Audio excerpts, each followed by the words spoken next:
ᱡᱚᱦᱟᱨ ᱤᱭᱟᱹ ᱱᱚᱰᱮ ᱜᱮ ᱛᱟᱦᱮᱸ ᱠᱟᱱᱟ ᱦᱟᱲᱟᱢᱮ ᱜᱚᱡ ᱮᱱ ᱛᱟᱭᱟ ᱜᱚᱡ ᱯᱚᱨ ᱫᱚ ᱪᱟᱞᱟᱣᱱᱟ ᱠᱚᱢᱚᱞᱯᱩᱨ ᱠᱷᱚᱡ ᱚᱸᱰᱮ ᱦᱤᱡᱩᱜᱼᱟᱭ ᱠᱚᱛᱮ ᱜᱮ ᱤᱭᱟᱹ ᱪᱚᱠ ᱢᱚᱨᱚᱢ ᱜᱷᱟᱥ ᱵᱟᱲᱟᱭ ᱦᱮᱡ ᱮᱱᱟ ᱚᱸᱰᱮ ᱠᱷᱚᱡ ᱠᱚᱭ ᱫᱤᱱ ᱛᱟᱦᱮᱸ ᱠᱟᱛᱮ ᱟᱞᱮ ᱯᱟᱴᱤᱪᱩᱨᱟ ᱰᱷᱚᱣᱟᱱᱚᱜᱚᱨ ᱨᱮ ᱦᱮᱡ ᱠᱟᱱᱟ ᱟᱫᱚ ᱵᱩᱰᱷᱤ ᱱᱚᱜᱼᱚᱭ ᱟᱹᱰි ᱠᱚᱥᱴᱚ ᱨᱮᱜᱮ ᱢᱮᱱᱟᱭᱟ ᱥᱚᱲᱚᱠ ᱟᱲᱮᱨᱮ ᱰᱟᱺᱜᱩᱣᱟᱹ ᱛᱮᱞᱮ ᱚᱲᱟᱜ ᱠᱟᱣᱫᱮ ᱚᱸᱰᱮ ᱜᱮ ᱢᱮᱱᱟᱭᱟ ᱚᱱᱟ ᱤᱭᱟᱹᱛᱮ ᱟᱫᱚ ᱪᱤᱞᱤ ᱦᱚᱸ ᱵᱟᱹᱱᱩᱜ ᱠᱚᱛᱟᱭᱟ ᱟᱨ ᱚᱸᱰᱮ ᱩᱱᱤ ᱦᱟᱲᱟᱢᱮ ᱟᱹᱜᱩ ᱧᱚᱜ ᱞᱮᱫᱮᱭᱟ ᱟᱫᱚ ᱩᱱᱤ ᱦᱟᱲᱟᱢᱮ ᱜᱚᱡ ᱮᱱᱠᱷᱟᱱ ᱵᱟᱠᱚ ᱫᱚᱦᱚᱭᱮᱭᱟ ᱵᱟᱠᱚ ᱫᱚᱦᱚ ᱞᱮᱫᱮᱭᱟ ᱟᱫᱚ ᱩᱰᱩᱝ ᱜᱚᱞ ᱠᱟᱫᱮᱭᱟ ᱠᱚ ᱩᱱᱤ ᱦᱚᱸᱭ ᱪᱟᱞᱟᱣᱱᱟ ᱟᱨ ᱵᱩᱫᱽᱫᱷᱤ ᱥᱩᱫᱽᱫᱷᱤ ᱦᱚᱸ ᱠᱚᱢ ᱜᱮᱛᱟᱭᱟ ᱤᱱᱟᱹᱛᱮ ᱟᱫᱚ ᱚᱱᱠᱟ ᱵᱟᱲᱟᱭ ᱠᱟᱱᱟ আদো মা যত কোকে জোহার।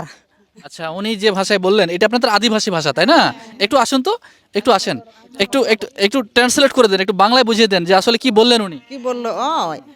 ওই বললো আর কেউ নাই আগে বিয়ে হয়েছিল বিয়ে হওয়ার পরে এই স্বামীটা মারা গেল বুড়াটা মারা যাওয়ার পর চলে গেছে কমলপুর থেকে আবার আসলো ওই যে খাসপাড়া থেকে আবার ঘুরতে আবার ডোহানগর পাড়াতে চলে আসলো ওই যে ওইটা বললো এইটা বললো মানে এই মানুষটার কথা বলা হচ্ছে না,